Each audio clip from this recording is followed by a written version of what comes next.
Hi, this is Paramdeep, and in this session we'll speak about what financial statements are.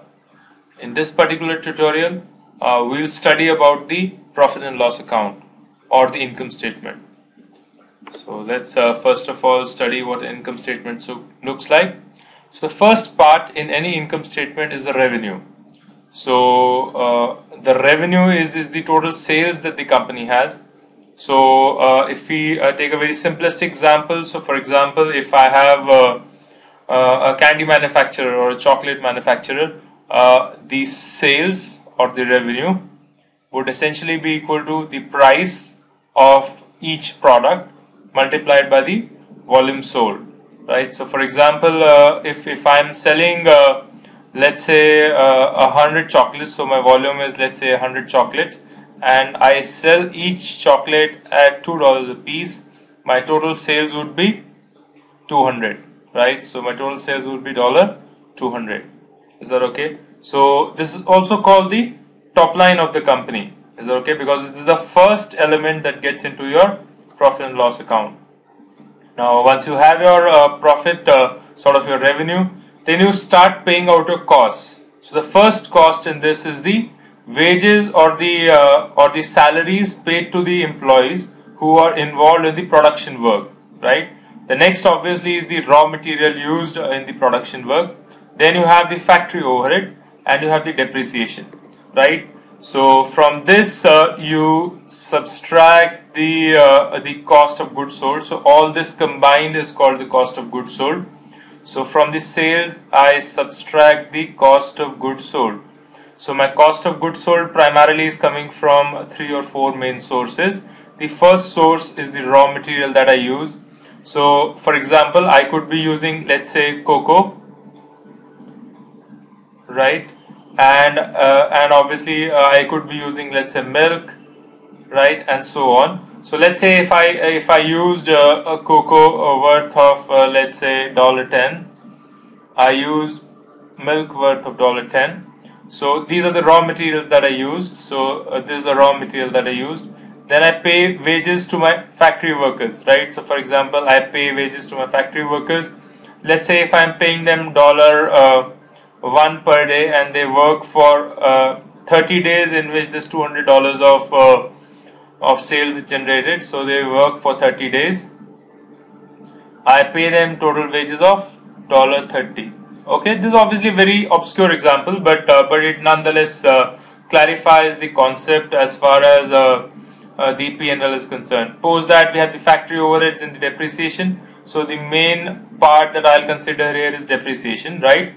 So let's say if I bought an asset worth of $100 to produce this sale. So for example, I put up a factory and my total outlay for that was $100, and this factory is going to be sort of giving me worth for 10 years. Then if I go by a very simple method, I can allocate a cost of $10 per year on depreciation, right? So this method is called the straight line method. Is that okay? So there are various other methods used to calculate depreciation as well. So depreciation is like an allocation, and we'll speak about this particular concept in detail as we move forward to the advanced concepts in accounting. But right now let's take a very simplistic view. So I'm saying all I'm saying is that I bought a factory worth of $100 to produce this material, right? And this factory is going to last me for 10 years.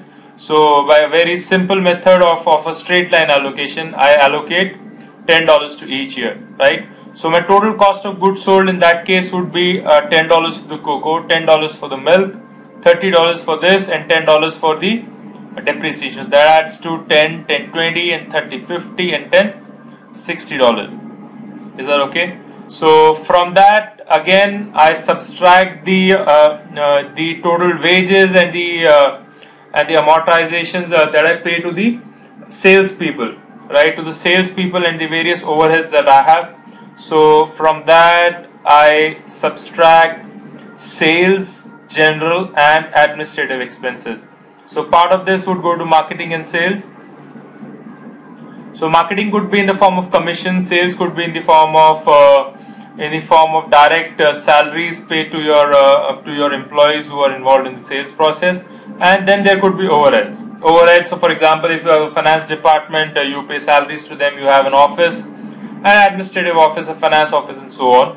So let's say if I pay out a sales and commission total of, let's say, $20 on this, right, and my overall overheads were also $20, so this makes my total expense as $40, right? So this is my sales, general and administrative expenses. So if I deduct both these expenses, I get my operating profit or the EBIT. So right now I have got my EBIT or the operating profit before interest. So this is before interest, that is to be paid to the debt holders, and the taxes, that is to be paid to the government. So out of 200, I deduct 60 for the cost of goods sold, 40 for the sales, general and administrative expenses, so that my EBIT is $100. Is that okay? So out of 200, I get 60 here, 60 here, right?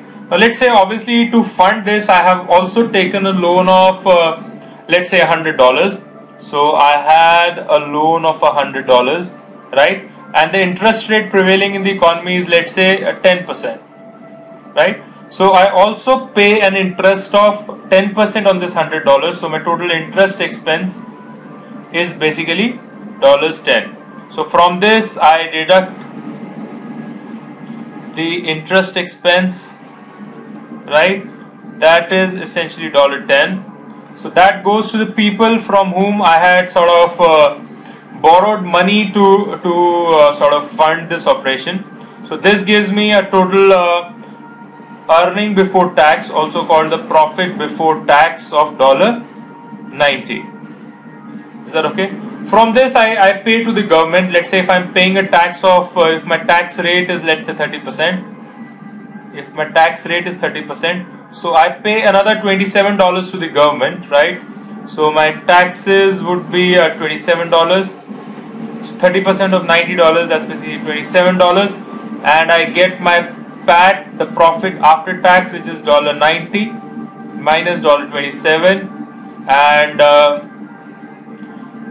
that's approximately $30, so $63 in total. So my PAT is $63. So if you see the waterfall model, the first item, the top line, is the revenue. From this I deduct various costs. The first one is the cost of goods sold. The second is the sales, general and administrative expenses.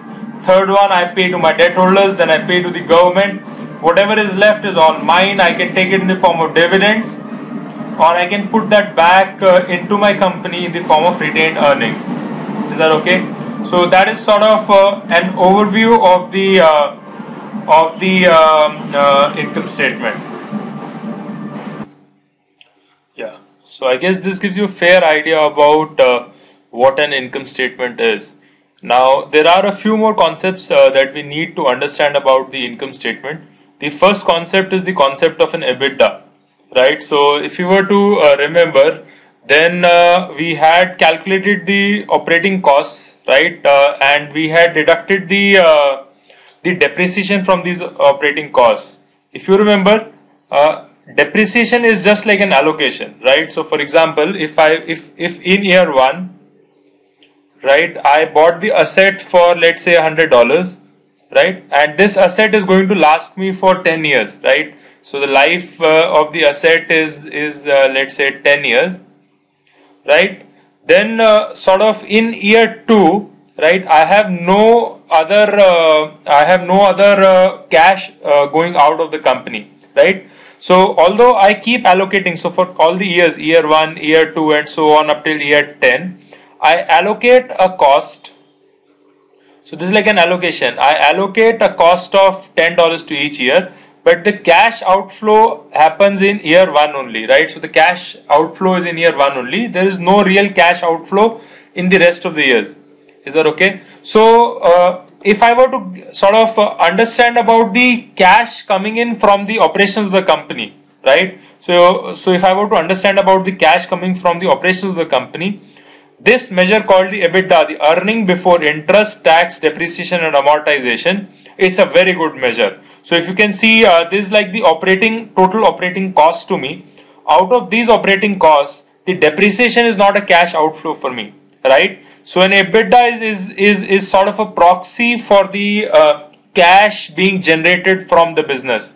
The total revenue generated minus the all the sort of operating cash going out of it, right? So EBITDA is a very good measure of the or a very good proxy of the operating cash generated by the company, right? So apart from these two concepts, there are a couple of concepts that we need to understand, although we would take them up in advanced accounting concepts later.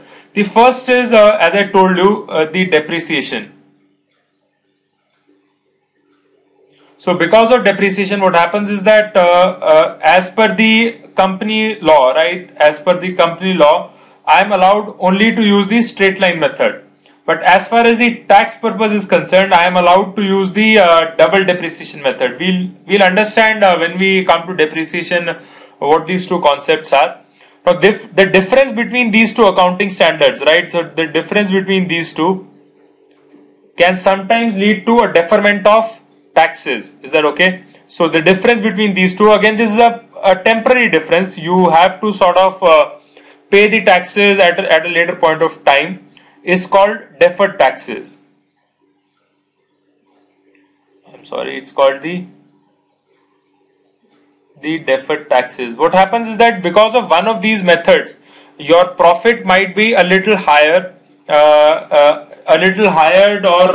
let's say a little lower than what it could be.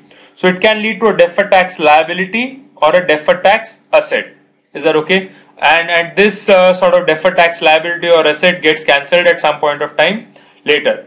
The other concept that we need to understand is that this revenue that we are generating is not really a cash, right? So it's on the accrual principle. It's on the accrual principle, right? And on the accrual principle, we need to understand when to recognize revenue. Is that okay? We need to understand when to recognize revenue. So a simple example could be, let's say, if you are a builder, if you are building a real estate, if you are a builder for real estate, now you can have a pre-sales for your apartment, or you could, let's say, be selling it at a later point of time. So you need to understand when to recognize revenues and costs. So that is done as per the accrual principle. Now both of these are slightly advanced concepts that we would take on later when we study on the advanced accounting concepts, right? But broadly, I think you understand what income statement is, and you understand what its different parts are. So again, deferred taxes, depreciation and amortization are non-cash expenses. Your revenue is your top line. Your net income is your bottom line. It could either go back to the company in the form of retained earnings, or it could come to you in the form of dividends. Your costs related to the production are called the cost of goods sold. Your sales, general and administrative expenses, if you deduct the cost of goods sold, the SG&A, you get the earning before interest and tax. Now this has a non-cash item called depreciation. You add that back to get sort of a proxy of what kind of cash is being generated from the operations of the company. This is called the EBITDA. It's a very important measure. From the operating profit, you deduct the interest to get the profit before tax. From that, you deduct the tax to get back your income. So that's in a nutshell what an income statement is all about. In the next tutorial, we will try to see what a balance sheet is. In the meanwhile, if you have any questions, feel free to send me the questions on Paramdeep at EduPristine.com, or you could give me a call on +91 98 92 98 06 08. I look forward to seeing you in the next tutorial on the balance sheets. Thank you.